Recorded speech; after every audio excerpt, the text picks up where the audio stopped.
Petite question, comment un produit peut passer d'un rapport qualité-prix plutôt moyen à l'un des meilleurs sur le marché? Tout simplement en baissant le prix. Eh bien c'est tout à fait ce que vient de faire DJI avec son DJI Mini 3, 110 € de moins, complètement incroyable.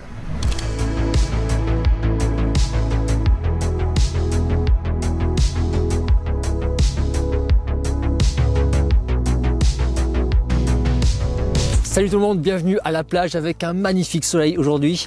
Non, nous sommes toujours dans le Puy-de-Dôme au printemps, il fait 2 degrés, tout va bien, merci beaucoup. Ça caille totalement aujourd'hui, n'importe quoi. Je fais cette petite vidéo bonus aujourd'hui qui n'était pas du tout prévue parce qu'il y a une news quand même assez importante, vous l'avez compris. DJI vient de baisser définitivement le prix de son DJI Mini 3, ils me l'ont confirmé eux-mêmes. C'est quand même une grosse news parce que tout simplement ça inverse complètement le rapport qu'il y avait entre le Mini 3 et le Mini 2. Et ouais, là c'est important d'en parler parce que du coup ça fausse un petit peu tout ce qui a été dit avant sur ce Mini 3 où en fait effectivement on vous conseillait plutôt de prendre le Mini 2. Maintenant ce n'est plus du tout le cas, c'est plutôt lui qui est intéressant. On va recontextualiser un petit peu les choses. DJI en fin d'année 2022 a sorti le Mini 3 qui est un très bon appareil mais vendu à 580 € contre 460 par rapport au Mini 2. Et le problème, c'est que ce qu'ils proposent en plus par rapport au Mini 2, ça pouvait s'apparenter, quand on parle d'entrée de gamme, à du bonus en fait, à des choses qui ne sont pas non plus indispensables pour l'entrée de gamme. Du coup, le rapport qui a été pris, il était largement en faveur du Mini 2. Et ce qui s'est passé assez logiquement, c'est que ce Mini 3, alors que c'était un bon appareil, eh bien il a complètement bidé, il a floppé, parce que les gens préféraient prendre le Mini 2, à juste titre. Du coup, DJI a réagi déjà avec une période de promotion où le drone est tombé à 470 € au lieu de 580. Et maintenant, ce prix, alors que la période de promotion est finie, eh bien c'est devenu son prix permanent, son prix définitif. Du coup, ouais, effectivement, ce DJI Mini 3 est maintenant 110 € moins cher. Si tu l'achètes tout seul, tu le trouves à 380 au lieu de 490 avant. 110 € moins cher également avec le pack avec la RC11, donc 470 au lieu de 580 il me semble que c'est ça. Ce qui fait que là, il est quasiment maintenant au même prix que le Mini 2, seulement 10 € d'écart en pack simple avec la RC11. Ça, c'est vraiment incroyable. Et chose intéressante, la décote est encore un tout petit peu plus supérieure si tu prends avec la radiocommande RC qui a un écran. Il est 120 € moins cher qu'avant. Tu vas le toucher maintenant à 630 € il me semble. Les 110 ou les 120 € de décote se répercutent également sur les packs Flymore Combo avec 2 batteries supplémentaires.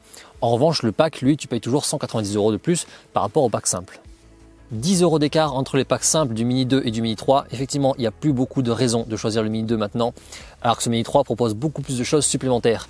Des choses qui sont en bonus, certes, qui en soi pourraient ne pas servir, mais également des choses qui dans tous les cas te serviront et te seront utiles. Les différences mineures entre le Mini 2 et le Mini 3 qui pourraient ne pas servir, c'est par exemple la caméra qui s'incline vers le haut, la caméra qui peut se retourner verticalement. Bon, ça en soi, peut-être que ça va pas te servir. Également, ils ont rajouté, avec une nouvelle mise à jour, les 48 millions de pixels pour les photos. Alors peut-être que tu fais pas beaucoup de photos, etc. Ça pourrait pas te servir. En revanche, il y a quand même des trucs qui font que pour 10 € seulement de plus, ça vaut largement le coup de prendre le Mini 3 par rapport au Mini 2. Déjà, pour commencer, le capteur qui est plus grand, un capteur 1 sur 1,3 pouces contre 1 sur 2,3 pouces pour le Mini 2. Ce qui fait que peu importe les images que tu vas faire, elles seront toujours un peu plus belles que le Mini 2. Ça, c'est très cool. Deuxième chose, 38 minutes d'autonomie contre 31 minutes sur le Mini 2, ce qui fait qu'avec lui, avec une seule batterie seulement, tu peux voler beaucoup plus longtemps et potentiellement le pack Flymore n'est pas non plus indispensable avec lui. Donc ça c'est très cool, notamment pour le pack simple avec cet appareil là. Et la troisième grosse différence qui est vraiment à la longue le truc que je préfère le plus avec ce Mini 3, c'est que c'est un appareil qui est beaucoup plus silencieux que le Mini 2, que le R2S, etc. Au final, c'est beaucoup plus agréable de voler avec. Il est très silencieux. À tel point que là, tu l'as sûrement pas remarqué, mais en fait, depuis que je parle, là, depuis 15 secondes, en fait, il est juste derrière en train de voler. Il est précisément à 20 mètres de moi, actuellement, à 20 mètres de nous. Je vais pouvoir te le faire revenir ici tranquillement, tu vas voir. C'est complètement incroyable d'avoir un drone, en fait, qui est totalement silencieux, que personne ne peut capter. Est-ce qu'on va le voir avec ce brouillard? Viens par là, toi. Vous voyez là, non? Il se voit là, ouais, c'est bon, il se voit là, c'est bon. Il était juste là depuis le début. J'élève la voix, mais je ne sais pas pourquoi en fait. Il est vraiment très calme. Là, il est exactement à 2 mètres de nous. Je le laisse chanter.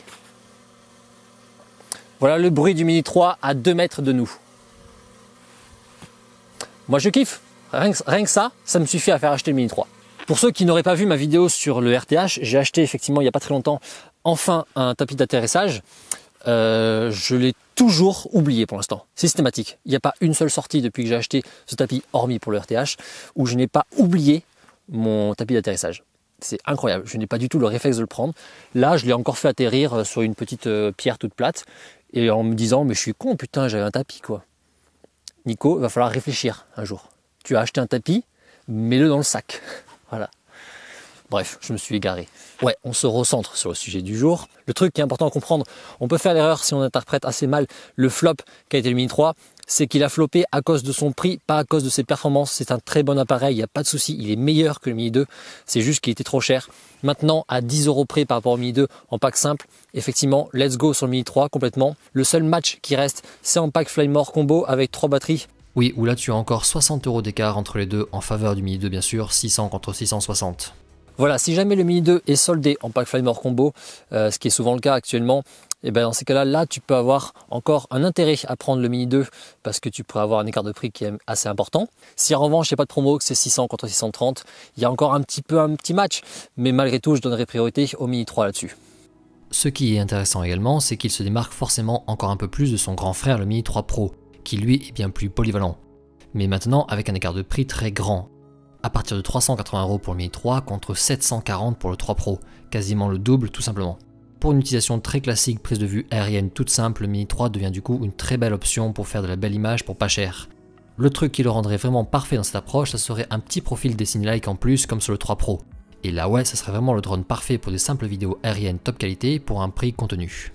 Voilà, c'était la bonne petite nouvelle pour nous qui est importante à relever, notamment pour rétablir du coup un rapport de force qui s'est inversé. Pour DJI, ça va sûrement signifier que ce drone-là qui pour l'instant partait sur un gros flop va devenir un gros succès et il y a de quoi, c'est justifié. Je reviens un petit peu sur la vidéo que j'avais fait il y a 4-5 mois où je disais que si je recommençais tout en 2023, je prendrais le Mini 2. Vidéo qui, sans aucune raison particulière, a complètement cartonné, ce n'est pas du tout logique parce que c'était une vidéo très personnelle. Bref, c'est un autre débat. Si aujourd'hui je recommençais tout, bah du coup avec ce nouveau prix du Mini 3 en pack simple, je prendrai toujours en pack simple, et bien je prendrai le Mini 3 pour commencer. Tiens, je perds un peu de brouillard, c'est cool. Tout simplement parce que en pack simple, il tient 38 minutes avec une seule batterie et 38 minutes, c'est assez confortable en fait pour en faire occasionnellement du drone. Tu peux faire 2 sessions de au moins un quart d'heure, ça c'est très cool avec. Donc voilà, pour son prix qui est maintenant très contenu, pour tout ce qu'il propose et pour son autonomie et son silence assez incroyable, honnêtement en pack simple à 470 €, je le trouve particulièrement intéressant. Allez, c'est tout pour cette nouvelle vidéo. Je voulais vous faire des nouveaux plans avec ce Mini 3 pour vous montrer un petit peu la qualité d'image. En fait, pour conclure sur ce Mini 3, pour un peu que vous ayez toutes les données possibles pour vous aider à choisir ou pas. Sauf que comme j'ai du brouillard, et ben ça va être très moche. Je vais vous remettre un petit peu des plans les plus jolis que j'avais fait avant avec ce Mini 3 pour conclure. Je vous souhaite dimanche prochain. Pas mal Nico. Je vous souhaite dimanche prochain une... Attends, c'est quoi? On se retrouve dimanche. Je vous souhaite dimanche prochain. On se retrouve, bonne semaine et je vous laisse profiter des images. Ciao.